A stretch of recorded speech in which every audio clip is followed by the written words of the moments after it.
नमस्कार, प्रणाम, गोड़ लगै छी। मॉडल खबर में हम शिवानी मिश्र अपने के स्वागत करै छी। अपन मिथिला में एकटा कहब अछि, नव घर उठे पुरान घर खसे। तहिना अखन जे अपन सबके समाज छै से नया परिवेश में ढलि रहल अछि। अखन के अपन सबके जे बहिन बेटी सब छै से नया सोच के कही तऽ मॉडर्न भेल जा रहल अछि।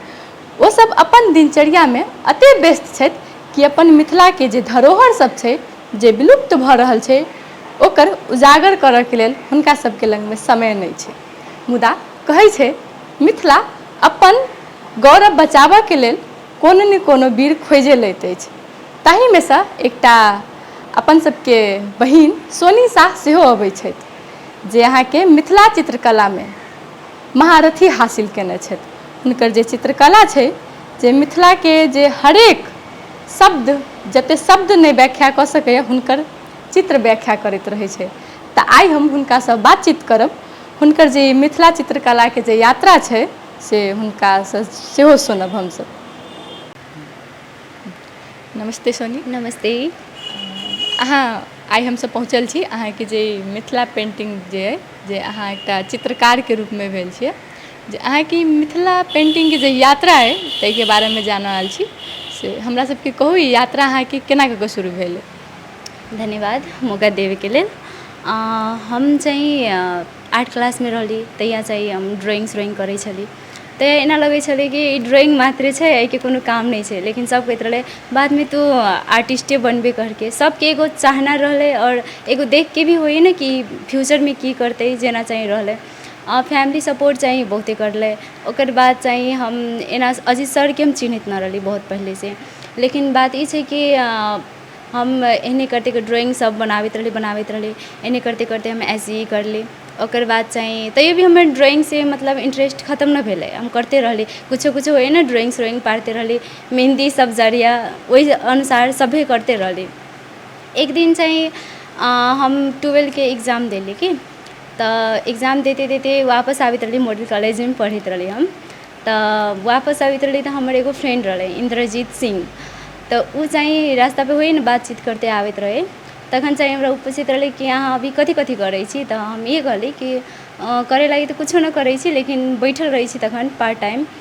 पढ़ाई से जब फुर्सत मिलैए तऽ अपन मूड फ्रेश करे के लेल हम ड्राइंग सब करैत रहै छी। तऽ केहन टाइप के? तऽ हम कहली जेनाकि एतऽ के वाल सब में देखै छी जनकपुर में मिथिला हाट, ओहने सब ट्राई मारैत रहै छी। लेकिन अखन तक हमरा गुरु सब कोई न ओहन मिलल है कि हम आगाड़ी बढ़ू चाहे कुछो करू। लेकिन अपन मूड फ्रेश करे के लेल और टाइम दोसर ठाव में लगाबै से अच्छा कि हम एहि में लगाऊ कह के हम करैत रहली। तऽ उ कहलक कि देखाब सकै छै अपन आर्ट केहन छै? तऽ हम कहली हाँ होतै। तऽ एनाहिते जानकी मंदिर तक हमसब बोलचाल करते अयली। ओकर बाद हम अपन आर्ट देखेली मोबाइल में।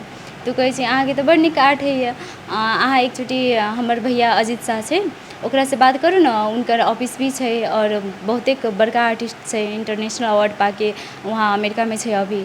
तऽ अहाँ बात करू एकचोटी कोन ठिकान अहाँके उ सिखेलक तऽ अहूँ अगाड़ी बढ़ि सकै छी कि? हम बोल ठीक छै, अहाँ फोन करके एकचोटी बात करा दिअ ना।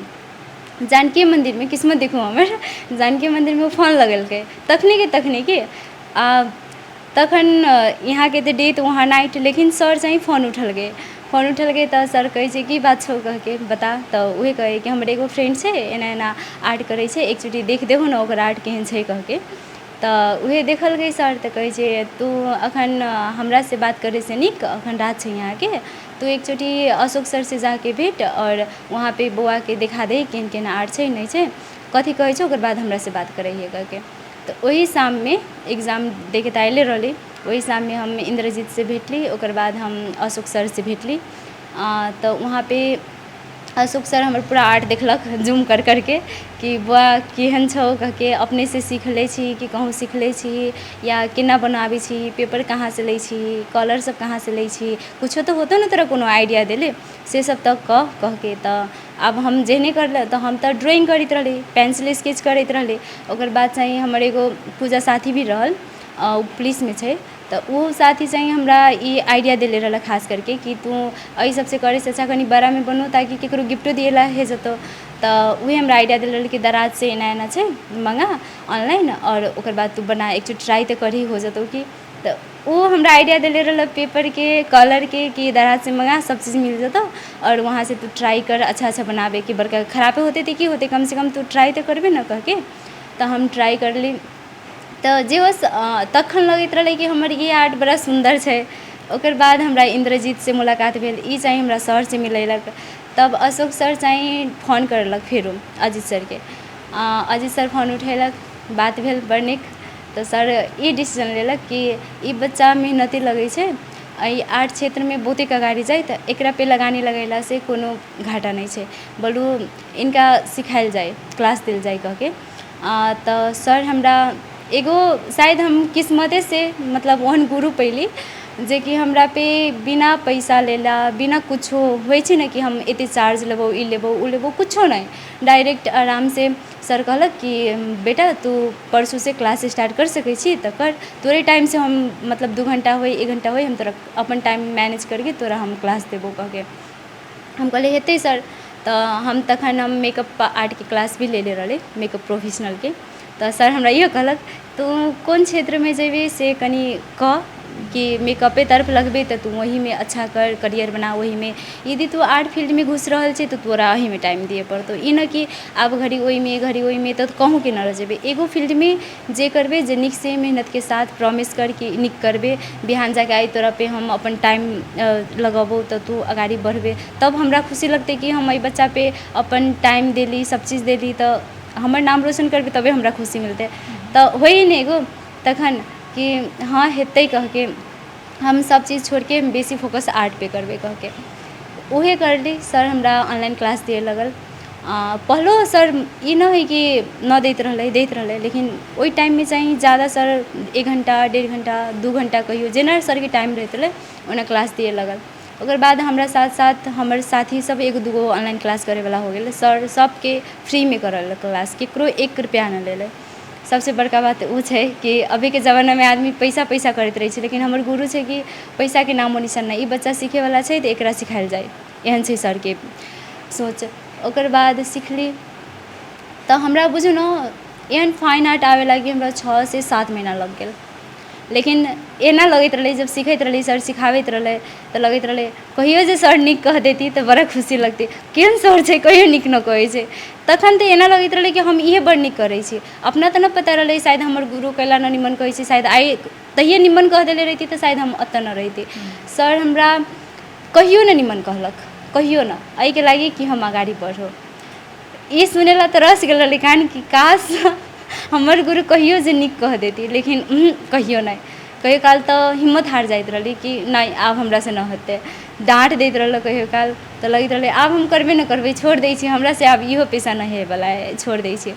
मम्मी हिम्मत दैत रहल, भाईजी दैत रहले। एने होइ छै न गुरु तो डाँटबे करतौ कि नहीं, लगल रह अपन मेहनत से तू पीछे न हटबी तो एक दिन जरूर वही मुकाम पे जेबी जहाँ तू चाहे छी, ओहि के लागी लगल रह। आए तोरा निक कह देतो तो थोड़ी न तो बिहान निक करबी, एतबे पर तोरा जेबो, ओहि लागी सर तोरा डाँटित हेतौ। लेकिन अपना होई नहीं गो कि शायद निमन कहती तो हम शायद मेहनत करती, हमर अपन विचार। लेकिन सर हमरा निक कहियो न कहैत रहल, आ न हमर भाईजी भी कहियो न ए अत्ते ई गड़बड़ छौ एखुनटा खोट होइ न, तो शायद उहे चीज़ रहलै न कि हमर खोट शायद सर सब एखुनटा निकललकै तो आइ हम यहाँ तक ले छी, कुछो छी सर के बदौलत, हम अपन फैमिली के बदौलत यहाँ छी। ई भेलै। ओकर बाद करत गेली लास्ट टाइम एग्जीबिशन भेल यहाँ पे प्रादेशिक, तो ओहि में से हम स्टूडेंट में भाग लेले रहली। सब कोनो ट्रेनर कोनो कथी में लेलकै, हम अपन स्टूडेंट में लेली। ओहि में चाहिए हम अपन पेंटिंग देली तो वहाँ पे बहुते भी क्वेश्चन एहन भी अलै कि ई आर्ट एकर सर करले छथिन, हम न करले छी। तखन तो एक हिसाब से लगैत रहली हम हार चुकली, दोसर से ई लगैत रहली, दोसर हिम्मत ई आबैत रहलै कम से कम हम जितबै न जितबै वो तो बात के बात छै, लेकिन ई तो छै न कि आदमी के अब ई लगै छै कि ई सर करले है हम न करले छी, इहे हमर जीत है, भले हम हार जाऊ, हमर जीत एही में है कि ओहि में हमर आर्ट में सर के नाम अबै छै, हमर जीत इहे छै। एगो हिम्मत वो आबैत रहल। बहुते क्वेश्चन एहन रहलै कि ई अहाँ जे पेंटिंग करले छी से मतलब ब्रश के चलले नहीं छै, नीब के चलल छै, जबकि हम नीब से छूले भी नहीं छी। हम मेहनत न करब हमरा अच्छी लगत न तो हम छोड़ देब, कामे न करब, यदि हमरा लग गेल कि हमरा ई पेंटिंग हमरा एक दिन में कंप्लीट करे के छै, हमर खाना पीना हम साथी संगत सब चीज़ छोड़ देब, हम बस अपन उ पेंटिंग केना कंप्लीट होते आई वही पे हम लग जाए पूरा मेहनत के जुनून के साथ। आई कंप्लीट करे के छै तो करे के छै, ठान लेब ठान लेब एना होइए। ओकर बाद ओतऽ ई क्वेश्चन तो उठले रहल कि केना एना भेलै, ई पेंटिंग अहाँके बनायल नहीं छै, तो हमरा सर फोन करलक। ओनाहिते ओतहि सर सबके मीटिंग होइत रहलै, तहाँ फोन करलक कि आब तो एना रहिती ना, अगाड़ी में रहिती तो लगती सिखा देलकै बच्चा के, लेकिन सर पूरा पब्लिक प्लेस में, हमरा ना पता रहलै सर पब्लिक प्लेस में छै, लेकिन सर हमरा कॉल करलै। तखन हम पूर्णिका साथे रहली, हम अपन साथी छै बहिनी छै ओकरा घर पे, तो तखन सर के कॉल आयल तो कहलक बेटा तोरा हम ई पेंटिंग देबो सेम के सेम, तो तू बना सकबी, मतलब 100 जना के बीच में कहबो तो बना लेबी। तो हम इहे कहले रहली सर 100 जना कथी लाखों जना के बीच में हमरा देती तो हम ओहिसे शायद नीक बना सकै छी, जरूरी नहीं होने के कि जे कॉपी करले रही छी जे ना सेम के सेम बना सके। हम तो कॉपी न कर ले छी, हम मेहंदी भी लगाबै छी तो हमर अहाँ के हाथ में जेहन लगाएब ना अखने जे कहते हमरा दोसर जना लगा देला सेम तो हम ना लगाबी सब, कुछ ना कुछ हमर ना आयत ओहिमे कहला तो हमर अपन मन से छै, तो ये तो हमर मन से छलै, अपन सोच रहलै, अपन विचार अपन भाव ओहिमे हम रखले रहली, तो हम केना हम सेम कर सके। हम कहली सर हम ओहिसे नीक कर दे सकै छी 100 जना के लाखों जना के बीच में। आदमी सब सुनले रहले, स्पीकर में फोन रहले, सर के खुशी लगल, कहलक ठीक है बेटा यदि जरूरत पड़तौ तो तोरा बनाबे पड़तौ। हम बोल ठीक छै सर हम ओइसे ना डगमगेबै, हम बना देबै। ओकर बाद इहे भे गेलै, सबके तब भरोसा भे गेलै कि इहे लड़की काम कर लै छै। ओकर बाद हमर पेंटिंग सिलेक्ट भेल गेल वहाँ पे ललित कला में, वहाँ पे हम फर्स्ट भेली स्टूडेंट में से, अवार्ड भी जीतली। खुशी लागल कि तब हमरा सर कहलक आई हमरा एना लगे कि तोरा पे हम जे लगानी लगेली, जे हम अपन टाइम देलियौ तोरा, जे हमर खेर न गेलै, तू लगे कि आब तू हमर फ्यूचर छे, शायद हम बिहान रहू न रहू लेकिन तू सब हमर नाम हमेशा जिंदा रखबे।